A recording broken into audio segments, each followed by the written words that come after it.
Dan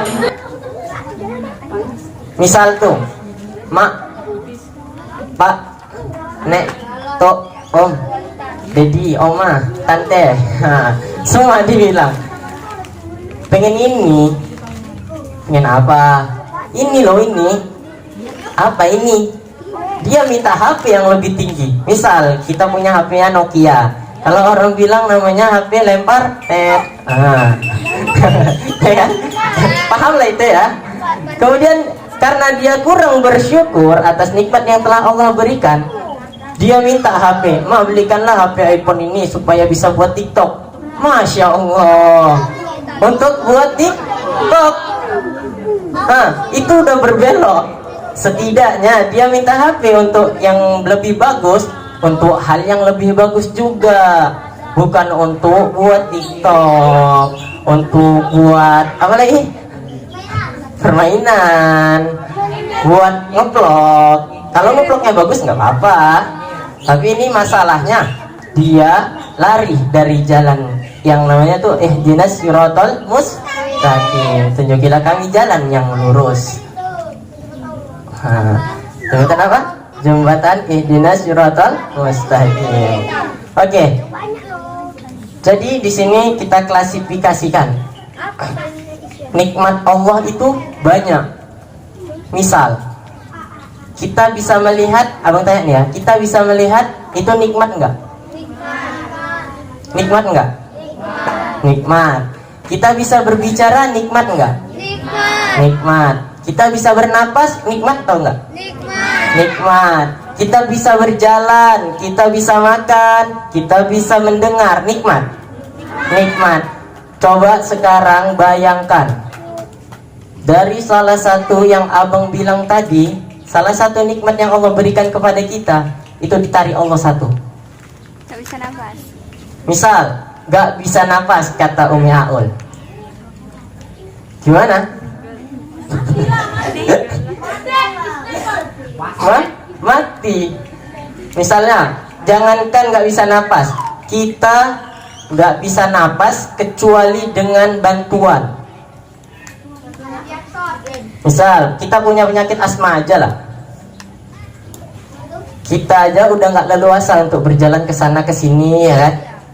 Sikit-sikit tergantung dengan ini, sikit-sikit tergantung dengan ini.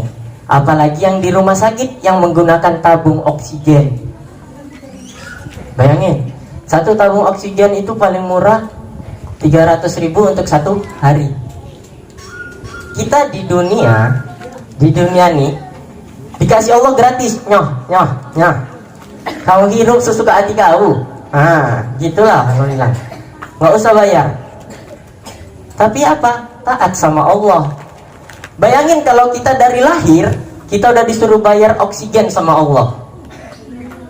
Berapa uang mau kalian habiskan hanya untuk membayar oksigen? Ya kan? Berarti nggak makan lah bang? Iya dong. Satu hari penghasilan berapa? 1.000-an. Kalian bayarlah 1.000.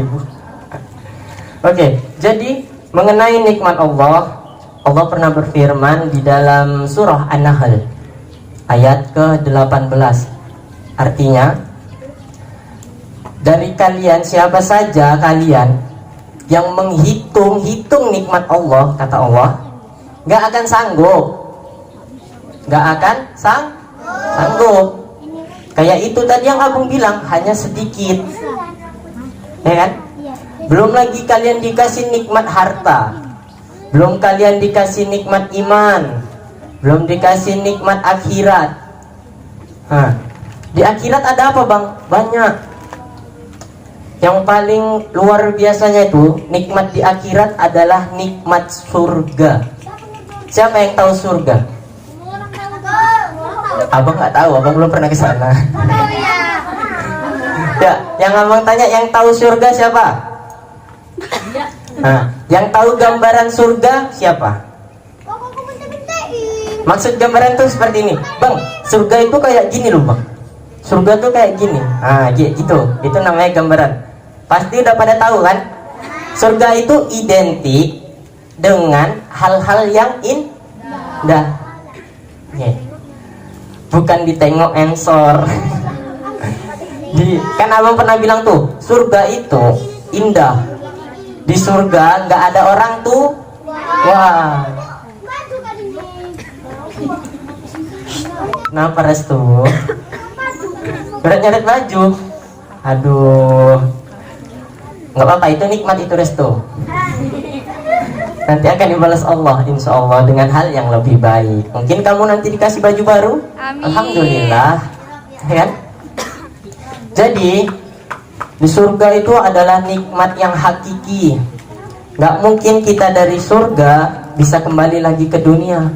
Padahal dunia itu udah hancur ketika di hari kiamat nanti. Ya nggak umi-uminya? Ya. Ya nggak anak putri? Ya. Semangat nih kan? Semangat? Semangat nggak? Kalau nggak kita ceng. Ceng.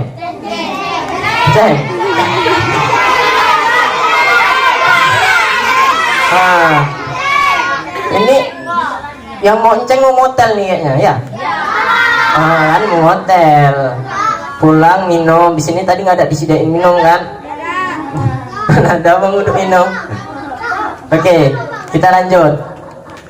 Lanjut aja sedikit lagi, ya kan? Oke. Sekarang kita masuk ke cerita coba. Pernah dengar cerita Nabi Ayub? Enggak. Yang putri udah ada yang pernah dengar kisah Nabi Ayub? Pernah? Pernah. Coba abang minta tolong sebutkan salah satu apa namanya? Cobaan yang diberikan Nabi Ayub. Yang diberikan oleh Allah pada Nabi Ayub apa? Penyakit kulit. Apa yang dilakukan oleh Nabi Ayub? Apakah dia marah kepada Allah? Apakah dia seujun kepada Allah? Enggak kan? Dia tetap sabar. Begitu juga ketika anaknya dipanggil oleh Allah seluruhnya. Siapa yang nggak sedih orang tua seperti itu? Udah sakit, anaknya dipanggil oleh Allah seluruhnya, meninggal maksudnya. Nah, siapa yang nggak sakit? Dia tetap bersabar, berhusnudzon kepada Allah. Kemudian hartanya yang begitu banyak diambil lagi oleh Allah. Dah, tetap bersabar. Istrinya yang ada entah beberapa kemudian meninggalkan meninggalkan Nabi Ayub, hanya tersisa tinggal satu istri yang sangat cinta sama dia. Mendoain kalian yang putri-putri ini jadi istri yang solehah. Yang soleha, amin. Cinta orang tua, amin. Cinta ayah ibu, orang tua juga. Cinta apa lagi? Cinta suami, amin. Cinta anak-anaknya, amin. Dapat menjadi madrasah terbaik bagi anak-anaknya, amin, amin ya rabbal alamin. Untuk yang putra menjadi suami yang baik, amin. Sayang sama orang tuanya, amin. Bisa menjadi tauladan bagi anak-anak dan istrinya di rumah, amin, amin ya rabbal alamin.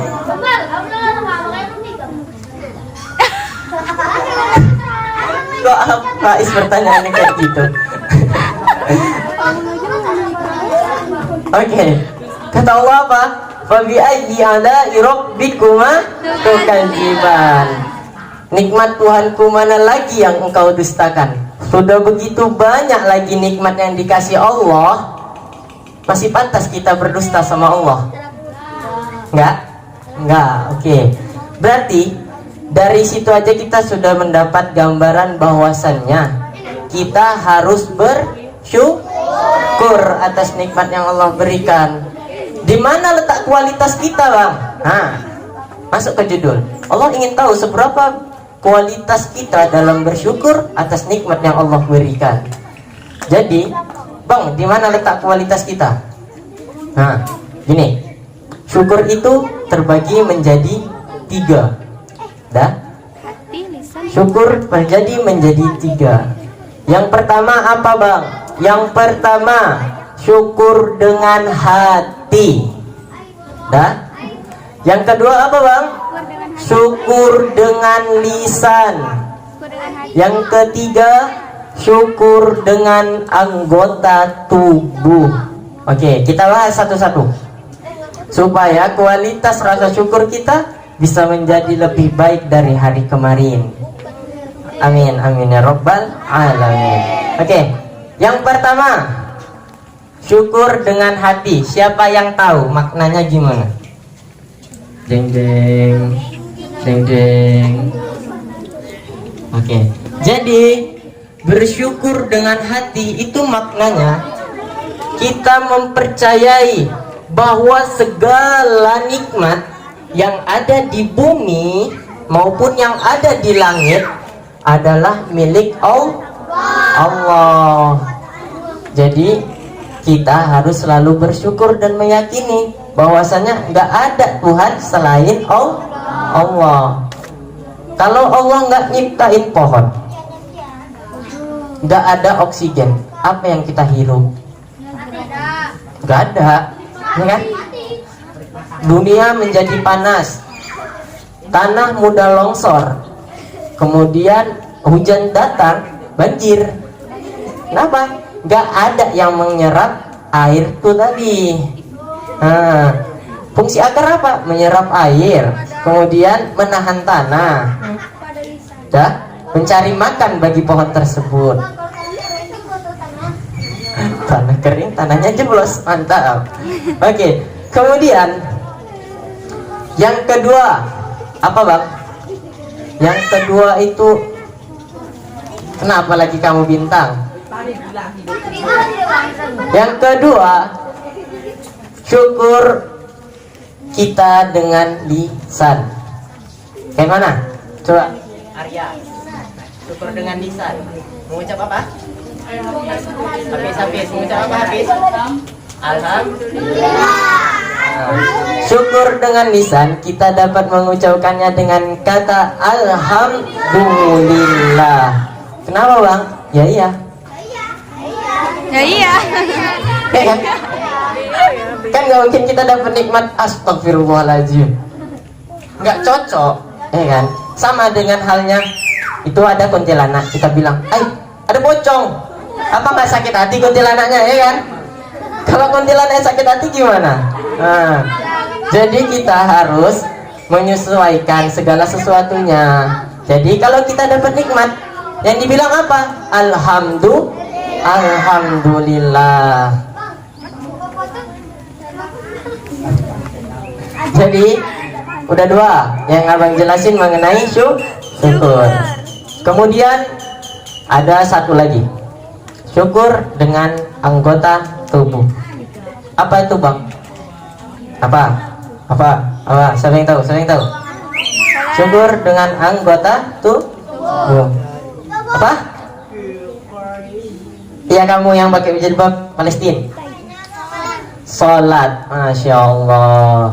Syukur dengan anggota tubuh adalah salat, sekaligus dengan rasa syukur kita yang paling sempurna. Kenapa bang dibilang sempurna?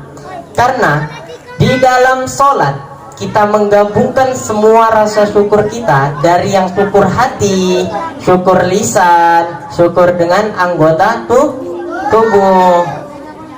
Lihat, kalau kita sholat pasti kita meyakini kan Allah itu ada, betul nggak? Betul. Kalau kita nggak yakin Allah itu nggak ada, nggak mungkin kita sholat, ya nggak? Ya. Nah, yang kedua, bersyukur dengan lisan. Ketika kita membacakan surah Al-Fatihah, di dalamnya terdapat kata Alhamdulillahirabbil alamin. Jadi, syukur itu yang paling baik adalah sholat. Nah, ada yang tahu keutamaan sholat? Yang tahu seberapa penting sholat tuh? Haikal, bersyukur. Seberapa penting sholat? Ayo, siapa yang tahu? 50? Apa ya 50? Yang perempuan ada yang tahu? Seberapa penting sholat?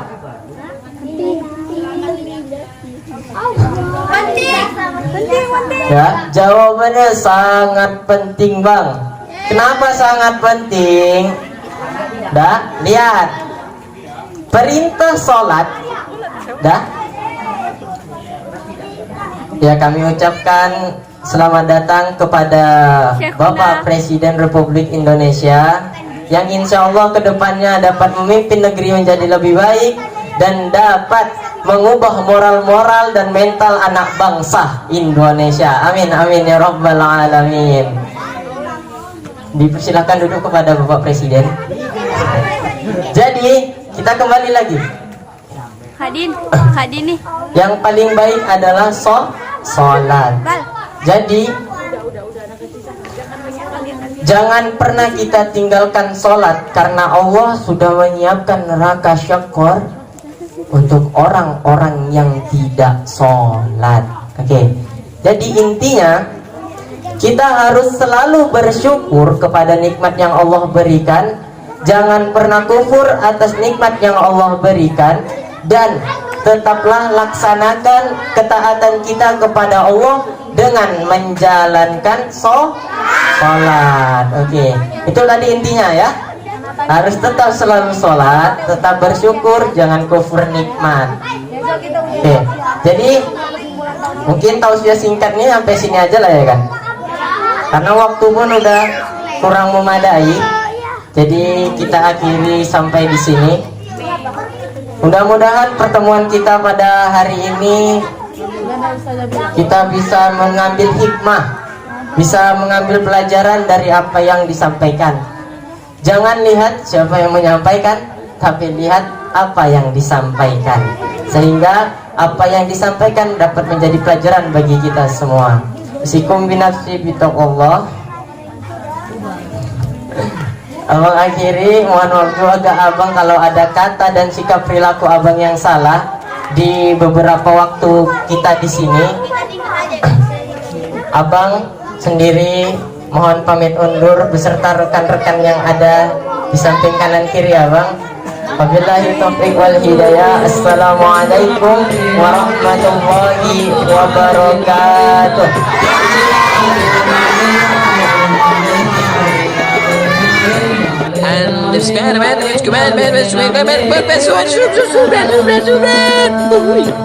Subscribe channel ini ya, wajib pokoknya wajib.